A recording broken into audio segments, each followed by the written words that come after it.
আসসালামু আলাইকুম ওয়া রাহমাতুল্লাহি ওয়া বারাকাতুহু। ওয়ালাইকুম আসসালাম। আহমাদুহু ওয়া নুসাল্লি আলা রাসূলিহিল কারীম।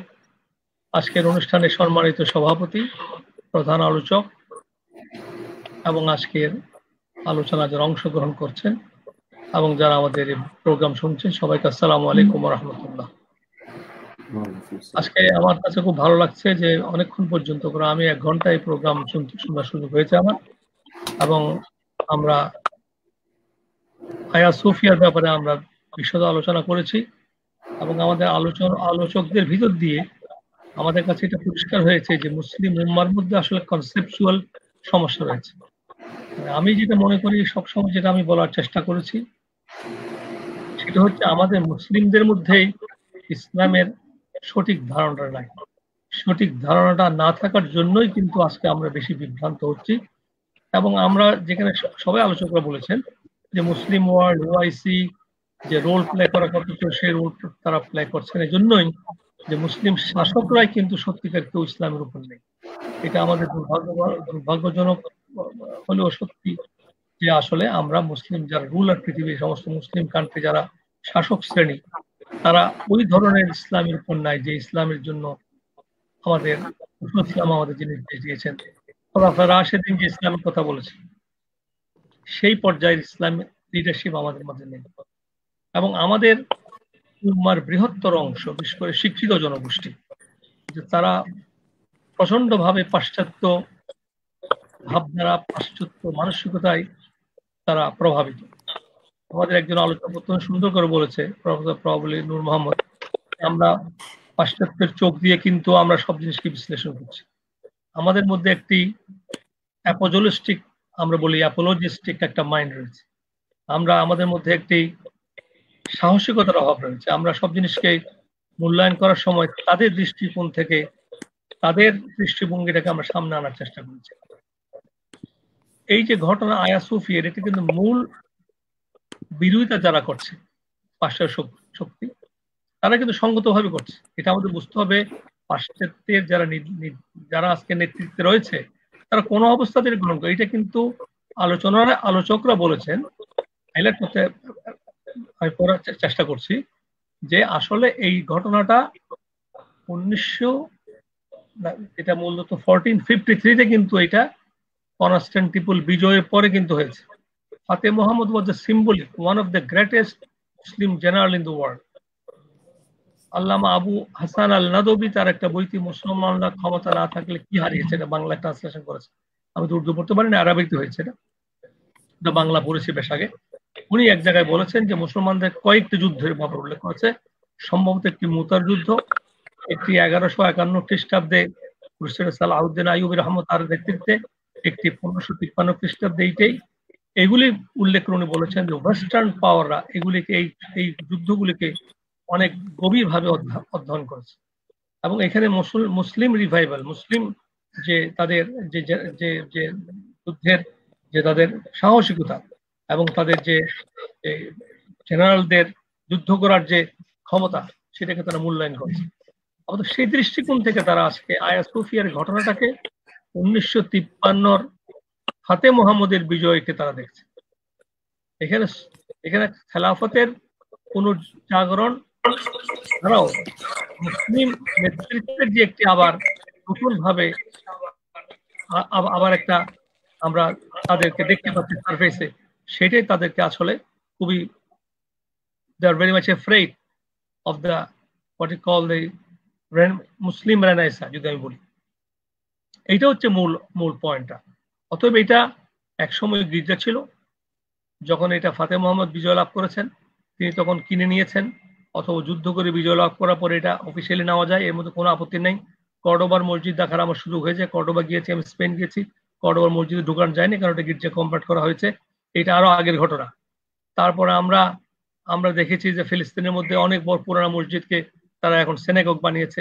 আর গির্জাকে মসজিদ বানানো এটা খুব কমন ট্রেডিশন। আমি ইউরোপিয়ান ইংল্যান্ডে লেখাপড়া করেছি, ইংল্যান্ডে অনেকগুলি, আমি গ্লাসগো ছিলাম সেখানে অনেকগুলি, এবং এখন যারা লন্ডন আছে তারা জানেন ইংল্যান্ডের মধ্যে অনেকগুলি মোস্ট অফ দ্য মোস্ট কিন্তু আসলে মূলত গির্জাকে ক্রয় করে মসজিদ করা হয়েছে। আমেরিকাতে হচ্ছে, আমেরিকাতে একটা বিরাট, আমি গেলাম গতবার 2016 মধ্যে ফিলাডেলফিয়া একটা বিরাট মসজিদ আমাকে নিয়ে গেল দেখার জন্য, ফিলাডেলফিয়াতে বিশাল পুরো চার্চ। তখন মাত্র এটা কমপ্লিট হয়নি, আমি চার্চের স্টেজগুলো দেখলাম, সবগুলো দেখলাম, বিশাল মসজিদ হচ্ছে, আমি নামাজ পড়লাম, আলহামদুলিল্লাহ খুবই ভালো লেগেছে। অথবা সেখানে তারা তো ভলেন্টিয়ারলি তারা তাদের ধর্ম, যেখানে প্রেয়ারের প্লেসটাকে দে আর সেলিং ইট, বিকজ তারা nobody is coming for prayer. অথবা মুসলমানরাই মসজিদে নামাজ পড়তে আসছে। পৃথিবীর কোনো ধর্মগ্রন্থের কোনো ধর্ম অনুসারীরা এত বেশি পরিমাণ নামাজ, তার ইবাদত অথবা ওয়ার্শিপ করে না যতটা মুসলমানরা করে। এটা তাদের একটা চিন্তার বিরাট কারণ। অতএব আয়া সোফিয়ার ঘটনাটা হচ্ছে আসলে মুসলিম শাসনের পুনরুত্থানের তারা একটা ইন্ডিকেশন পাচ্ছে। এটি হচ্ছে তাদের মেইন কনসার্ন। আজকের দিনে আমার মনে হয় যারা সচেতন মুসলিম তাদের কাছে আমাদের মেসেজটা পৌঁছানো দরকার যে আসলে এটা একটি রেশনালিটি ছিল, এটা একসময় গির্জা ছিল, গির্জা থেকে এটাকে মসজিদ করা হয়েছে এবং এটা ন্যায়সঙ্গত বা আইনসঙ্গতভাবে করা হয়েছে। সবচেয়ে দুঃখজনক বিষয় 400 বছর পর্যন্ত সেটা মসজিদ থাকার পরে ক্যামালাইটস যেটাকে বলা হয়, কামাল আতাতুর্ককেই এটি 1935 সালের মসজিদকে, গির্জা মসজিদ দুটাকে সেটাকে মিউজিয়ামে কনভার্ট করেছে। আমি আই সোফিয়া মসজিদ 2 বা 3 বার যাওয়ার সুযোগ হয়েছে, ভিতরে গিয়েছে, আমি দেখেছি। ওটা তখন নামাজ পড়ার সুযোগ ছিল না। তাহলে এটাকে গির্জা করা হয়েছে, একটা প্রার্থনার জায়গাকে গির্জা করা হয়েছে, সরি একটা মিউজিয়াম করা হয়েছে। সেটা তো আরো বেশি দোষের। এটা সিকুলারিস্ট, এই পয়েন্টটা তো বেশি অ্যাড্রেস করা দরকার যে সেখানে গির্জাও হয়নি, মসজিদও হয়নি, ওই যে মিউজিয়াম।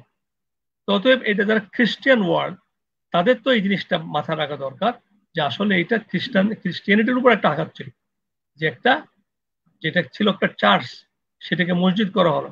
পরবর্তী পর্যায়ে সে মসজিদকে চার্চও রাখেনি, মসজিদও রাখেনি, সেটাকে করা হয়েছে একটি মিউজিয়াম।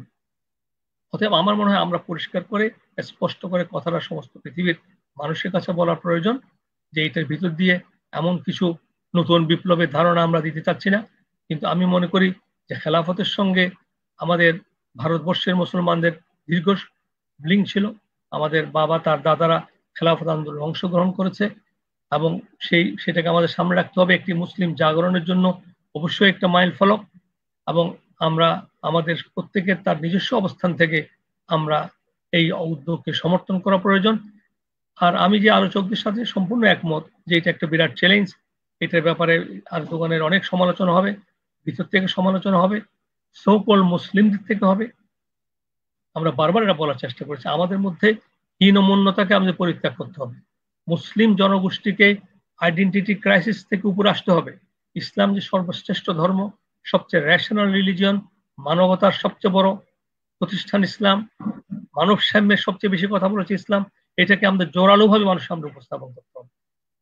আমি একটা আর্টিকেল পড়েছি পরশুদিন, বাংলাদেশের প্রখ্যাত সাংবাদিক আমাদের মহিউদ্দিন আলমগীর সাহেবের, সেখানে উনি দেখিয়েছেন giving reference from the American society, বিভিন্ন সোসাইটি থেকে 9/11 পরে, আফটার 9/11, এই প্রায় 20 ইয়ার্স এর মধ্যে অলমোস্ট 30 মিলিয়ন মুসলমানকে হত্যা করা হয়েছে। 30 মিলিয়ন, 3 কোটি মুসলমান যারা ম্যাক্সিমাম এফেক্টেড হয়েছে মুসলমান।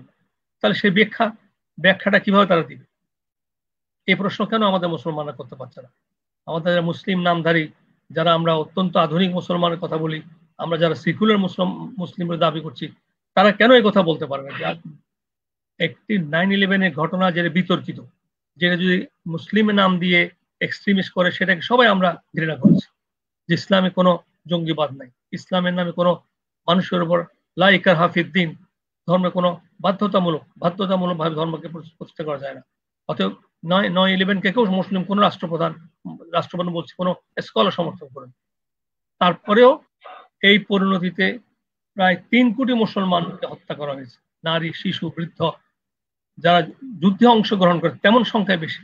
তাহলে এটা কিভাবে ব্যাখ্যা করা যাবে? সে ব্যাখ্যা তো আমরা দিচ্ছি না।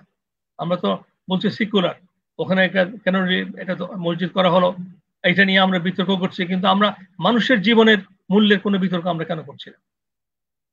আমরা কেন একজন আর লাদেনকে ধরতে গিয়ে কেন আফগানিস্তানে অলমোস্ট 3 মিলিয়ন, আফগানিস্তানের মানুষ মারা গেছে 3 মিলিয়ন, ইরাকে মারা গেছে প্রায় মোর দেন 1 মিলিয়ন। তাহলে হাউ টু এক্সপ্লেন ইট? আমার কথা হচ্ছে, আমি একটা কথা বলতে চাই, সেটা হচ্ছে offence is a very good defence. যারা আমাদের সাথে তর্ক করতে আসে তাদেরকে সাহসিকতা শুধু বলতে হবে যে go back and see the history, what happened. যারা আপনাদের মুরব্বী মনে করেন, যাদেরকে আপনারা মনে করেন লিডার্স, হোয়াট দে ডিড, এটা তো রিসেন্ট পাস্ট। আমি বল বিগত 20 বছরে লক্ষ কোটি কোটি মানুষকে মৃত্যুর মুখোমুখি হতে হয়েছে। সিরিয়া থেকে শুরু করে আপনার লেবানন থেকে শুরু করে অলমোস্ট, আমার কাছে আমি কাগজটা রেখে দিয়েছি, একদম গিভিং রেফারেন্সেস। এই কথাটা কিন্তু কেউ আমরা বলি না, আমরা বিতর্ক করছি। মসজিদ ছিল, ওটা গির্জাকে মসজিদ করা হলো কেন? এটা ছিল মিউজিয়াম, এটাকে মসজিদ করলো কেন? এটা নিয়ে আমাদের বিতর্ক। 3 কোটি মানুষের মৃত্যু, একটা মানুষের মৃত্যু কি ইম্পর্টেন্ট? ওয়েস্টার্ন কান্ট্রিতে একটা ইপিডিকের উপর, একটা ইন্দুরের উপর রিসার্চ করতে গেলে এথিক্যাল কমিটির অ্যাপ্রুভাল লাগে। সেখানে তারা 30 মিলিয়ন মানুষকে হত্যা করেছে। How can justify? War of mass ডিস্ট্রাকশনের নাম দিয়ে ইরাকের মধ্যে এতগুলো লোককে পরে টনি ব্লেয়ার নিজে স্বীকার করেছে এটা ভুল ছিল। আর তাদের ইনফরমেশন ভুল, ইচ্ছাকৃতভাবে তারা মানুষকে মারবে, তার কোনো ব্যাখ্যা দেওয়া হবে না। আর আমাদেরকে ব্যাখ্যা দিতে হচ্ছে কেন এটা ছিল গির্জা, এটা মিউজিয়ামকে কেন আমরা মসজিদ করলাম, যেখানে তুরস্কের মানুষ চেয়েছে এটা, এবং যেটা 400 বছরের বেশি মসজিদ হিসাবে ছিল, স্বীকৃত মসজিদ, সেই মসজিদ আবার মসজিদ করেছে। এবং আমার যা ইনফরমেশন তার রয়েছে, এরদোগান ইজ ভেরি ইন্টেলিজেন্ট, অত্যন্ত ভালো রাজনীতিবিদ, অত্যন্ত মানুষে অত্যন্ত ভালো, very great and good leader. উনি ওখানের মধ্যে মসজিদের মধ্যে খ্রিস্টানদের জিনিসগুলো রেখেই নামাজের ব্যবস্থা করা। ওইটাকে উনি বলছেন নামাজের পরে সব ওপেন, দেখতে পারবেন। ব্লু স্টার মসজিদ যেটা আছে নেক্সট ডোর টু, আপনারা যারা তার তুরস্ক গিয়েছেন তারা দেখেছেন, অপোজিটে যে মসজিদটা করেছে 400 বছর পুরনো মসজিদ, যেটাকে ব্লু স্টার মসজিদ, সেখানে ভিতরে তো ফরেনার যাচ্ছে, foreigner allowed to enter in the mosque, তার একটা কাপড় লাগিয়ে, মেয়েদের জন্য একটা ওভার গার্মেন্টস লাগিয়ে দেখেন এন্টার। এটা তো it will be open for all. তার গভর্নমেন্ট বলেছে this mosque will be open for all people of the world of any religion. তাতে আপত্তি কোথায়? কোনো আপত্তি আমি দেখি। আমি সবশেষে আমরা সবাইকে অনুরোধ করবো যারা, যে আমাদের এই পরাজিত মনোভাব থেকে আমাদের দূরে আসতে হবে।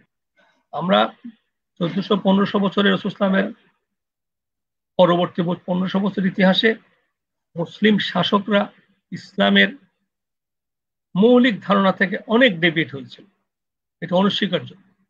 খেলাফতের পরবর্তী পর্যায়ে যে খেলাফতগুলো ছিল সেগুলোর মধ্যে বংশ ডাইনেস্টি এসছে, কিন্তু তারা কয়েকটি মৌলিক কাজ করেছে।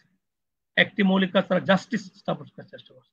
মুসলমানদের হাতে মুসলমানরা যতটা ক্ষতিগ্রস্ত হয়েছে, মুসলিম রুলারদের হাতে নন মুসলিমরা অতটা নির্যাতিত হয়নি। আমরা সবাইকে বলবো ইতিহাসটা হেঁটে দেব, ক্লাস 14-15 ইতিহাস আপনারা দেখেন, মুসলমানদের হাতে মুসলমানরা তাদের ইন্টারনাল ফাইট করে তারা মারা গেছে, মুসলমান নন মুসলিমকে মারা গেছে। আর নন মুসলিমদের হাতে কতগুলি মুসলমানদের মৃত্যু হয়েছে। আজকে পৃথিবীতে দেখেন রোহিঙ্গাদের মুসলমানদের অবস্থা বলেন, ফিলিস্তিনের মুসলমানদের বলেন, আপনি if you talk about the Chinese মুসলমানদের কথা বলেন, all Muslims are exploited by the non-Muslims. সেখানে সেকুলারিজম কোথায় গেল? মুসলিমের উপর নির্যাতন করা হচ্ছে, সেটাও তাকে প্রশ্ন করছি না, এটা কোন ধরনের সেকুলারিজম? আপনার কোন ধরনের সেকুলারিজম করছে? ভারতের মধ্যে মুসলমানদের নির্যাতন হচ্ছে, এটা কোন ধরনের সেকুলারিজম হচ্ছে? আর আমরা যখন বলছি মসজিদের ব্যাপার, একটা মসজিদ ছিল সেটাকে মসজিদ করা হয়েছে। তো যারা আজকে আমাদের বিরোধিতা করছে তাদের একটা পারপাস রয়েছে, গোল রয়েছে।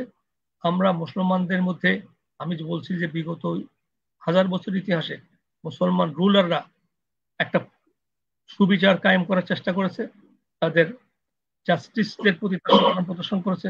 আপনি বাগদাদের খলিফদের কথা বলেন, সেখানে কাজীর কাছে তারা বাদশারা নিজেরা গিয়েছে, আপনি গিয়ে দেখেন তারা, যেহেতু ইসলামের মধ্যে স্বর্ণের জিনিস ব্যবহার করে নিষিদ্ধ করা হয়েছে, আমার জানা মতো আমি একজন প্রফেসরকে জিজ্ঞাসা করেছি, ইসলামিক হিস্ট্রি প্রফেসর, তিনি বলেছেন যে এটা আমার পয়েন্টটা কারেক্ট, যে কোনো মুসলিম রোলাররা মাথায় সোনার মুকুট পরিধান করেন, এবং কোনো মুসলিম রুলার, এক্সেপশন থাকতে পারে, যারা সিংহাসনে বসেন যেটা মেড উইথ গোল্ড, তারা সেটা অনুসরণ করেছে।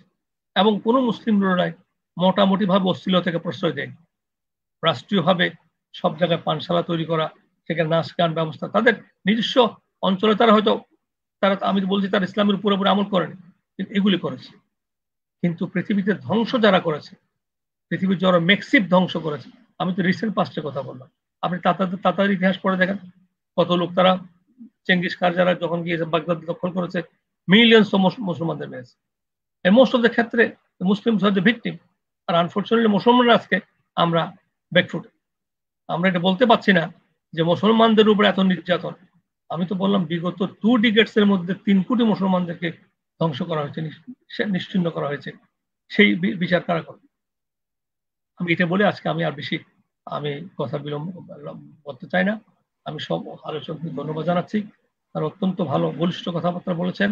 আমরা আমাদের আগামী প্রজন্মের কাছে আমি আবারও বলছি, সৎ সাহস নিন, সৎ সাহস নিন, with confidence you must face. মনে রাখতে হবে কনফিডেন্স বড় জিনিস। আমি মুসলিম, আমি জিহাদের কথা বলছি, ইসলামী জিহাদের কথা বলেছে। ইসলামের জিহাদ হচ্ছে জিহাদ ফর জাস্টিস। ইসলাম জাস্টিসের জিহাদ করতে বলেছে। ইসলাম যত ইসলামের যুদ্ধ হয়েছে সেই জাস্টিস, তারা ডিফেন্সিভ ওয়ার করেছে, অফেন্সিভ ওয়ার কটা করেছে আপনি ইতিহাস দেখা। অতএব এই কথাগুলো আমি বলছি, আমরা যে কত নির্যাতিত হয়েছি সিকুলারিস্টদের হাতে, নন মুসলিমদের হাতে, কমিউনিস্টদের হাতে, ক্যাপিটালিস্টদের হাতে, সেটা আমরা বলতে পারছি না। অতএব আমি এই কথাগুলো স্পষ্ট বলি, আমি মনে করি আমাদের অফেন্সিভ থাকা দরকার, আমাদের attitude, not defensive, then we can win. আমরা সবাইকে ভালোবাসা বলতে, মানবতার কথা বলছি, মানব সাম্যের কথা বলছি। আপনার যদি আপনার দেখছেন ব্ল্যাক একটা আপনার হোয়াইট, রিসেন্ট ঘটনা, জাস্ট ফিউ মান্থস বিফোর তাকে হত্যা করলো একটা ফর ব্ল্যাক। আর ইসলামের ইতিহাসে কোনো একটা ঘটনাই তো নাই এরকম ব্ল্যাকদের উপর নির্যাতন করা হয়েছে। এই দাস প্রথার কথা তারা বলেছে, দাসী প্রথা নিয়ে, দাস প্রথা উঠানোর জন্য আব্রাহাম লিঙ্কন আইন করে করতে হয়েছে। এগুলো 200-250 বছর আগে কথা। অত ইসলামে দাস প্রথা সম্পূর্ণ উঠে দেওয়া হয়েছে। এবং একটা দাস ডাইনেস্টি ছিল, আপনারা জানেন দাস ডাইনেস্টি ছিল, দাস একটা রুলারের গ্রুপ। জি স্যার, জি। সম্মানিত করছে। আমি মনে করি আমাদের ইনফরমেশন গুলো দেওয়া দরকার। এবং আমি সবশেষে বলতে চাই, আমাদের সব আলোচনার কথা বলেছে, আসলে আমরা যারা মুসলিম বলছি, আমরা বলছি আমাদের ঐক্যের প্রভাব, আমাদের রুলারদের ঐক্য নেই, আমাদের মধ্যে ওআইসি নেই, থাকবে কেন? তারা কে? মুসলিম নাম থাকলে মুসলমান হবে? আপনার নাম অমুক মুসলিম নাকি আপনি মুসলিম? জি স্যার, তখন প্রবলেম। কথা আপনি বলতে পারছেন না। আপনি বলতে পারছেন এই কথাটা যে আপনি ইসলামের মধ্যে দুর্বলতা কেন? আপনার ইসলামের কথা বলতে দুর্বলতা কেন হবে? আমরা কি লোক মেরেছি? আমি তো বললাম যে আপনি 30 মিলিয়ন মারা গেছে, 3 কোটি লোক মারছে রিসেন্টলি। প্রথম মহাযুদ্ধ কারা করেছে? দ্বিতীয় মহাযুদ্ধ কারা করেছে? ভিয়েতনামের যুদ্ধ তারা কারা করেছে? Just take information. কটা মুসলমানদের হাতে তারা নিগৃহীত হয়েছে, কিন্তু সেটা আমরা বলছি না। আমরা শুধু একটা ঘটনাকে বলছি, কারণ আমাদের আমরা একটু শেষের দিকে চলে এসেছি। জি, একটু আমি অত্যন্ত ভালো লাগছে, ভালো হচ্ছে আমাদের আর সব ভাইদের আমরা জানি না, আমাদের প্রত্যেকের বক্তব্য আমার খুবই চমৎকার হয়েছে। ইয়ং ছিল একজন আলেম বাচ্চা ছেলে, সে খুব ভালো বলেছে। আমরা সবাই মিলে আমরা দোয়া করি ইনশাআল্লাহ যেন মুসলিম লিডার, সত্যিকার যারা মুসলিম লিডার, তারা যেন সঠিক স্ট্র্যাটেজি নিতে পারে এবং আর দোকানের মতো লিডারশিপ যেন আরো আসে। দোয়া করেন যেন আল্লাহ তাআলা একটা পরিবর্তন হবে, রিসার্জেন্স হবে, একটা আমরা টানেলের শেষে আলো দেখতে পাচ্ছি ইনশাআল্লাহ। এই আলো আসবে ইনশাআল্লাহ, থিংস উইল বি চেঞ্জ। আল্লাহ আমাদের সবাইকে সাহায্য করুক এবং কোভিড থেকে আমাদের সবাইকে মুক্ত করুক। আমিন।